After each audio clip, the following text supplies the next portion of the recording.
வணக்கம் நேயர்களே, விடுதுகள் ஆயிரம் நிகழ்ச்சியில் இன்று நாம் சந்திக்க இருப்பது கலைக்காவலர் சந்தோஷ்குமார் அவர்கள். இவர் சாலை விதிகளை பின்பற்றுவது மற்றும் திரைத்துறையிலும் கலைத்துறையிலும் வரைவதிலும் மிகுந்த திறமை பெற்றவர்.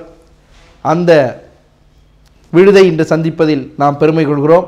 வாருங்கள், அந்த விடுதோடு நாம் இன்று இணைவோம். வணக்கம் சார். நீண்ட நாள் பிறகு மீண்டும் கோவில் உங்களை எல்லாம் சந்திப்பதில், அதுவும் நமது லோட்டஸ் டிவி மூலம் சந்திப்பதில் நான் பெருமகிழ்ச்சி அடைகிறேன். இது எனக்கு ஒரு பெரிய வாய்ப்பாக கருதுகிறேன். பல விஷயங்களை நான் உங்களோட ஷேர் பண்ணிக்க விரும்புகிறேன்.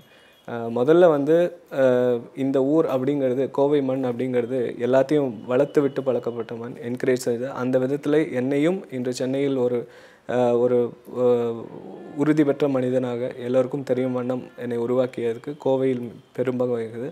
இந்த ஊர் மக்களுக்கு என்ன முதற்கண் நன்றி.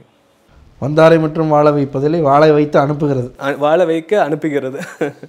கண்டிப்பாக சரி, ரொம்ப சந்தோஷம். உங்களை பற்றி கொஞ்சம் சொல்லுங்கள்.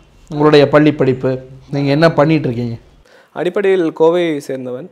இங்கே தான் என்னோடய பள்ளி படிப்பு நடந்தது. பள்ளி காலத்தில் நான் மிகவும் ஒரு ஆவரேஜான ஸ்டூடெண்ட் தான். என்னுடைய பள்ளி ஆசிரியர்கள்லாம் நான் வாழ்க்கை ஃபேஸ் பண்ணுறவங்களுக்கு ஒரு ரைட்டான பர்சனாக இருக்க மாட்டேன்னு நினச்சி என்னை யோசித்தாங்க. என் வாழ்க்கையை கற்றுக் கொடுத்தது என் வாழ்க்கை எப்படி இருக்க வேண்டும் அப்படிங்கிறத ஒவ்வொரு அடிப்படையும் என் பள்ளி காலம் பிறகு எனக்கு கற்றுக் கொடுத்தது என்னுடைய வாழ்க்கை அனுபவங்கள்.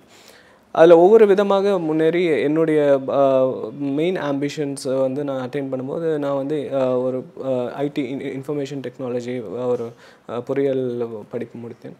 அதற்கப்புறம் மக்கள் தொடர்பில் பிஆர்ஓ ஆக்டிவிட்டியில் தமிழ்நாடு காவல்துறை போக்குவரத்து பிரிவின் பிஆர்ஓ பப்ளிக் ரிலேஷன் ஆஃபீஸராக செயல்பட்டு என்னுடைய கலைப்பணியிலும் சைமல்டேனியஸாக அது மக்களுக்கான சேவை. என்னுடைய வாழ்வியல் ஆதாரமாக எனக்கு கலைத்துறையில் நான் சேவை செய்தேன்.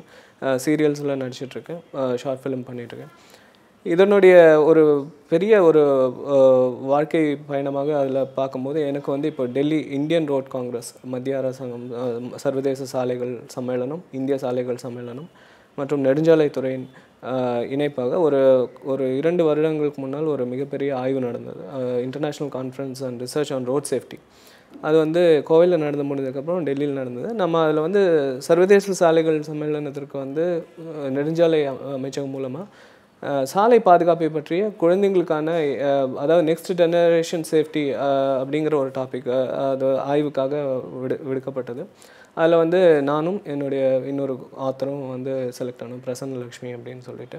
ஏன்னா அதுக்கு முன்னால் நான் பெபிள் ரோடு ப்ராஜெக்ட்னு இந்தியா லெவலில் முதல் தடவையாக குழந்தைங்களுக்காக பாதுகாப்பான சாலை, பெபிள் சின்ன சிறு கூழாங்கற்களை வைத்து பள்ளி அருகாமையில் உடல் ரீதியாகவும் அவங்க என்ஜாய் செய்கிற மாதிரியும் நடந்து போகிறதுக்காக ஆக்சிடென்ட் ஃப்ரீ அப்படின்னு சொல்லிட்டு டோட்டலாகவே குழந்தைங்க அந்த பாத்தில் நடந்து போகிற மாதிரி அதுக்கு ஒரு ஸ்கெட்சிங் பண்ணி அதை அப்ரூவ் பண்ணி கொடுத்துருந்தாங்க. அதை ப்ராக்டிக்கலாகவும் சில ஸ்கூலில் டெல்லியிலையும் மற்ற இடங்களையும் இம்ப்ளிமெண்ட் பண்ணியிருந்தாங்க. அடுத்த லெவலாக பார்த்தாங்கன்னா அது ரிசர்ச் அதில் சக்ஸீட் ஆனோன்னா அவங்க எங்களை கூப்பிட்டு குழந்தைங்கள பேஸாக என்ன பண்ணலாம் அப்படின்னு கேட்கும்போது ஒரு ஆஃப்டர் லாங் அனாலிசிஸ் குழந்தைங்க மூலமாக அவங்களுக்கு பிடிச்ச விஷயங்கள் மூலமாக தான் சொன்னால் ஒரு விஷயத்தை ரெஜிஸ்டர் பண்ண முடியும். ஏன்னா பிரகலாதன் கதை மாதிரி வயிற்றில் இருக்கும்போதே ஒரு விஷயத்தை ரெஜிஸ்டர் பண்ணோன்னா கடைசி வரைக்கும் அது மறக்காது, நாராயணா அதே மாதிரி வந்துடும். ஸோ இதுக்கு அவங்க கார்ட்டூன் கேரக்டர்ஸ் தான் மெயின் ஹீரோ. நீங்களும் நானும் போய் சொல்லும் போது ஒரு ஏலியன் மாதிரி இருக்கும் அவங்களுக்கு, நம்ம சொல்கிற கோவம் தான் வரும். இதை பண்ணாதங்கும் போது அதை பண்ணி முடிச்சுட்டு அடுத்த வேலை பார்ப்பாங்க.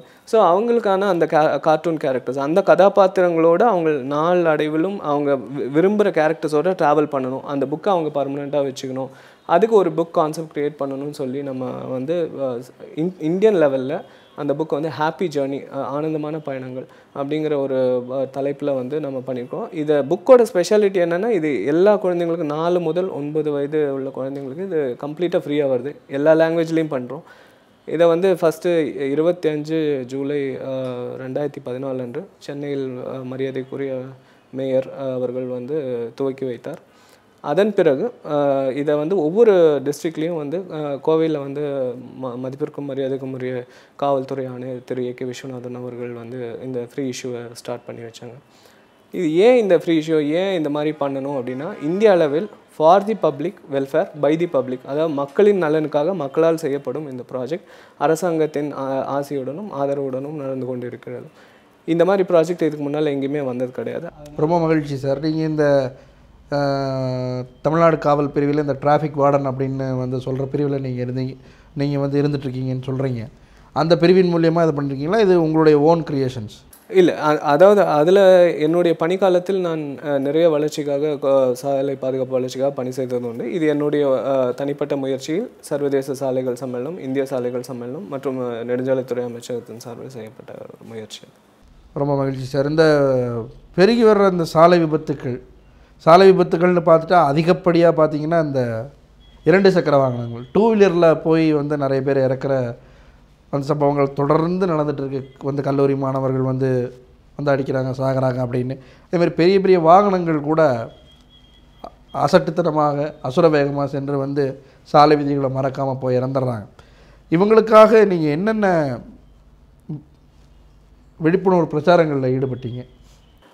எங்களுடைய நோக்கமே வந்து இப்போது வளர்ந்த தலைமுறைகளுக்கு ஒரு சிறிய ப்ராப்ளம் என்னென்னா, இந்த வார்த்தையை சொல்லும் போது பல பேருக்கு வருத்தமாக இருக்கலாம், அது சொல்லி தான் ஆகணும். நம்ம மனதிற்குள்ளே நீங்கள் சொல்லி நான் கேட்கணுமா அப்படிங்கிற ஒரு சின்ன ஒரு தலைதூக்கல் காரணமாக நம்ம பல இடங்களில் வந்து பல பேருடைய வார்த்தைகளை அசட்டுத்தனமாக நாம் ஏற்றுக்கொள்ளாமல் ஒரு சின்ன கேப்பில் வந்து நம்ம ஆக்சிடெண்ட்டை ஃபேஸ் பண்ணிடுறோம். அதுக்கு ஒன்றும் ஆகாது. ஆமாம், ஆகாது போயிடுறோம். பட் இப்போ என்ன பண்ணியிருக்கோன்னா, குழந்தைங்கள பேரண்ட்ஸை சொல்ல வச்சு அதை வந்து வண்டி எடுக்கிறதுக்கு முன்னால் கண்டிப்பாக அப்பா வந்து ஹெல்மெட் போட்டிருக்கணும், வந்து குழந்தைங்க வந்து அதை என்ஷூர் பண்ணி அதுக்கப்புறம் தான் வண்டியில் ஏறணும், ஹெல்மெட் போடாமல் எங்கேயும் போகக்கூடாதுன்னு ப்ராமிஸ் வாங்குற அளவுக்கு இது வந்து கோவையில் வந்து டிராஃபிக் வார்டன் டிபார்ட்மெண்ட்டில் இது ஒரு பெரிய பிரச்சாரமாகவே நாங்கள் ஏற்பாடு பண்ணிகிட்டு இருந்தோம். அதன் தவிர்த்து சர்வதேச மீட்டிங்கில் கான்ஃபரன்ஸில் நடந்தப்போ நான் வந்து ஒரு முன்பதிவு வச்சுருந்தேன். அது என்னென்னா, எல்லா லாரிஸ்லேயும் சரி, எல்லா கார்ஸ்லேயும் யாரோ படத்தை வச்சுக்கிறீங்க, உங்களுக்கு பிடிச்ச தலைவர்கள் படத்தை வச்சுக்கிறீங்க, உங்களுக்கு பிடிச்ச கடவுள் படத்தை, உங்களுடைய ஃபேமிலியோட ஒரு குரூப் ஃபோட்டோவை எடுத்து முன்னால் வச்சுக்கோங்க. உங்களோட ஸ்பீடு ஓவர் ஆகும்போது, குடிச்சிட்டு வண்டி ஓட்டும் போதோ அதுவே தப்பு. நீங்கள் அதை செய்யும் போது அட்லீஸ்ட் அந்த ஃபேமிலியோட conscious dealing with the psychological behaviours, அவ்வளோதான். அதை வந்து நீங்கள் ஃபோட்டோவை எடுத்து வைக்கும் போது உங்களை நம்பி எத்தனை பேர் உங்கள் பின்னால் இருக்கிறார்கள், நீங்கள் செல்வது சரியா அப்படின்னு ஒரு கொஸ்டின் மார்க்கை வந்து ரைஸ் பண்ணும். ஏன்னா இது நிறைய மிஸ்டேக்ஸ் வந்து ரோடு யூசர் சைடில் இருக்குது. கவர்மெண்ட் சைடில் வந்து ரோடை வந்து கரெக்டாக போடணும் அப்படிங்கிற ஒரு அப்ஜெக்ஷன் இருந்தாலும், குண்டும் குழியுமாக இருக்குது அப்படிங்கிற ஒரு அப்ஜெக்ஷன் இருந்தாலும் அது ஒரு ரீசன் அப்படிங்கிறத வச்சு கம்ப்ளீட்டாக வந்து கவர்மெண்ட் சைடோ ஹைவேஸ், ஏன்னா இது 3-4 முக்கியமாக இதில் இன்வால்வ் இருக்குது: எஜுகேஷன், என்ஃபோர்ஸ்மெண்ட், எமர்ஜென்சி அண்டு அந்த என்ஜினியரிங் ஸ்ட்ரக்சர். இப்போ பார்த்திங்கன்னா அடிப்படையில் ஃபஸ்ட்டு நம்ம பார்க்க வேண்டியது வந்து என்ஜினியரிங், ரோடு எப்படி போட்டிருக்காங்க, அந்த ரோடை நிர்ணயிக்கிறது தான் பேட்டர்ன்ஸ் ஆஃப் ரோட் டெசிஷன் தான் இந்தியன் ரோட் காங்கிரஸ், தேசிய சாலைகள் சம்மேளனம். அதுக்கப்புறம் என்ஃபோர்ஸ்மெண்ட், காவல்துறை வந்து அதை எப்படி வந்து தண்டனைகளை வந்து இம்ப்ளிமெண்ட் பண்ணுறது, அதை அவங்க பார்க்குறாங்க. இதுக்கு நடுவில் வந்து எஜுகேஷன் டிபார்ட்மெண்ட், அதை தான் நம்ம இப்போ எடுத்து நம்ம ஹேண்டில் பண்ணிகிட்ருக்கோம். ஸ்கூல் லெவல்லே பேசிக் ஃபீட்ஸ் பண்ணுறோம். ஆனால் அதுக்கும் முன்னோடியாக இப்போது நாங்கள் எடுத்திருக்க இனிஷியேட்டிவ் 4 முதல் 9 வயதுக்கு இந்த ஃபஸ்ட்டு ஸ்டெப்பே வந்து ரோடை அண்டர்ஸ்டாண்ட் பண்ணிக்கணும். ஸோ அதுக்கான புக்ஸ் நான் உங்களுக்கு காமிக்கிறேன். அதுக்கான புக்ஸ் தான் நம்ம இப்போ பண்ணியிருக்கோம். அதுக்கப்புறம் வந்து பார்த்திங்கன்னா பல லெவலில் வந்து ஸ்கூல் சிலபஸில் வந்து இது கொஞ்சம் அட்வான்ஸ் ஸ்டேஜ் நம்மளே இந்த புக்கில் வந்து 3 வால்யூம்ஸ் கொண்டு வர போகிறோம். இதில் என்னென்னா, அந்த என்ஃபோர்ஸ்மெண்ட், எஜுகேஷன் அப்படிங்கிறது வந்து எஜுகேஷன் ஸ்ட்ராங்காக இருக்கும் போது தான் ரோடில் என்ன குறியீடு இருக்குது, லைசன்ஸ் வாங்குறவங்களுக்கு பேசிக்கலி படிப்பறிவு இல்லைன்னா என்ன பிரச்சனைனா ஒரு போர்டில் என்ன போட்டிருக்கு அப்படிங்கிறத நம்மளால் அண்டர்ஸ்டாண்ட் பண்ணிக்க முடியாது. ஸோ அந்த ஒரு ஆக்சிடென்ட் ப்ரோன் ஜோன் அப்படிங்கிறத பார்த்திங்கன்னா சில இடங்களில் தமிழாக்கம் இல்லை. அப்போது ஓரளவுக்காவது அடிப்படை ஆங்கில அறிவும் சரி, மற்ற மொழி அறிவும் சரி அவங்க வளர்த்துக்கிறது வந்து தேவைப்படுது. அந்த ஆக்சிடென்ட் ப்ரோன் ஜோனில் மெதுவாக செல்லணும் அப்படிங்கிறது வந்து அவங்க முடிவு பண்ணிவிட்டு அவங்க போகணும்.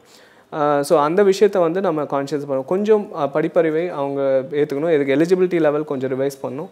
அப்போ லைசன்ஸோட அக்வயரிங் வந்து ப்ராப்பராக இருக்கும், யூட்டிலிட்டி ப்ராப்பராக இருக்கும். எத்தனையோ அமைப்புகள் வந்து ரோட்டரி சங்கம், லைன் சங்கம், அப்படியே எத்தனையோ அமைப்புகள் வந்து இந்த டிராஃபிக் வார விழாவில் வந்து அரசோடை வந்து ஜாயின் பண்ணி விழிப்புணர்வு நாடகம் நடத்துகிறாங்க, குறும்படம் போடுறாங்க, துண்டு பிரசுரம் வந்து வெளியிடுறாங்க, ஃப்ளெக்ஸ் பேனர் வைக்கிறாங்க, ஒரு விழிப்புணர்வு பதாதைகள் வச்சு அந்த விழிப்புணர்வு பேனர் வந்து ஒரு 2 வீலர்காரன் மேலே விழுந்து அவன் இறந்துட்டதாக கூட ஒரு செய்தி வந்து நம்ம பேப்பரில் பார்த்தோம்.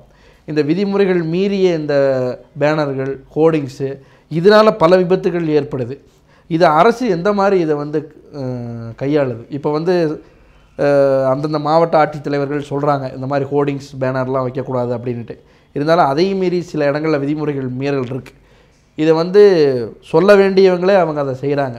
நீங்கள் இந்த மாதிரி விழிப்புணர்வு வந்து ஏற்படுத்துகிற போது இந்த மாதிரி சிக்கல்களை எல்லாம் நீங்கள் எப்படி சமாளிச்சிங்க? அதாவது பேனர்ஸ் அப்படிங்கிறது வந்து சில பேர் பர்மிஷன் வாங்காமல் வைக்கிறதும் உண்டு. அது வந்து இவங்க அக்வயர் பண்ணுற பர்மிஷன் இல்லாமல் பண்ணி அவங்கவுங்க லெவலில் வச்சுட்டு பிரச்சனை ஆன பின்ன அப்புறம் ஃபேஸ் பண்ணுற மாதிரி சுச்சுவேஷனுக்கும் போகிறாங்க. சில பேனர்ஸ் வந்து அந்த ரோட் கான்செப்டிங் தகுந்த மாதிரி அவங்க அப்ரூவ் பண்ணுறாங்க. சில இடங்களில் தவறு நடக்குது. அதை வந்து அவங்கவுங்க லெவலில், அதாவது பர்மிஷன் கொடுக்குற அதிகாரிகள் அந்த இடத்துல வந்து அதுக்கான என்ன மெஷர்ஸ்ன்னு பார்த்துட்டு அவங்க கொடுத்துருக்கணும். பட் கவர்மெண்ட் சைட்லேருந்து விட பப்ளிக் சைட்லேருந்து ஒரு ஜென்ரல் அவேர்னஸ், இது நம்ம சொசைட்டி, நம்ம ஒரு கல்யாணம்னாலும் பேனர் வைக்கிறோம், ஒரு பர்த்டேனாலும் பேனர் வைக்கிறோம். பட் எதுக்கு எந்த பேனர் எதுக்கு எப்படி வைக்கணும், இல்லை காமனாக ஒரு அட்வர்டைஸிங் பல மாநிலங்கள்லேயும் சரி பல கண்ட்ரீஸில் அட்வர்டைஸிங்க்குன்னு தனி ஜோன் இருக்கும். அந்த இடங்களில் வந்து ப்ராப்பராக அட்வர்டைஸிங் போர்ட்ஸ் இருக்கும். அந்த இடங்கள் வந்து பார்த்திங்கன்னா முக்கியமான ஊருக்கு ஒரு முக்கியமான இடத்துல மையப்பகுதியில் இருக்கும். அந்த இடத்துல கிராஸ் பண்ணுறவங்க எல்லாருனாலையும் அந்த அட்வர்டைஸ்மெண்ட் பார்க்க முடியும். எல்லா இடத்துலையும் வந்து நோ பார்க்கிங்கிறத மறைச்சு ஒரு ஃப்ளெக்ஸ் ஆமாம் ஆமாம் அந்த இடத்துல கொண்டு போய் வண்டி. ஆமாம், அது மாதிரி பல திரைப்படங்களில் கூட அதை வந்து ஒரு காமெடியாக கூட சித்தரிச்சிருக்காங்க. ஒரு ஆஸ்பத்திரிக்கு போகிற தூரம் எவ்வளோன்னு பார்க்க முடியாமல். அது மாதிரி மக்கள் வந்து முடிந்த அளவுக்கு எதை வந்து செய்தால் மக்களுக்கு நன்மையும் அதை வந்து முடிவு செய்து செய்யணும். இது மக்களால் செய்யப்படும் ஒரு டெமோக்ராட்டிக் நேஷன். மக்கள் நலனுக்காக, ஏன்னா வாழப்போகிறது என் சகோதரியும் சகோதரன், அவர்கள் நலனை கருத்தில் கொண்டு நாம் முடிவெடுக்க வேண்டிய விஷயம். யாரையும் ப்ளேம் பண்ணுற விஷயம் கிடையாது, அரசாங்கத்தை மட்டுமே ப்ளேம் பண்ணுற விஷயம் கிடையாது. நாம் எப்படி அரசாங்கத்துக்கு கோஆப்ரேட் செய்ய முடியும்? It's a machine that works with support, public support. அப்போ அந்த அரசாங்க இயந்திரத்தை நன்றாக இயங்க வைக்கும் பொறுப்பு நமக்கும் இருக்குது.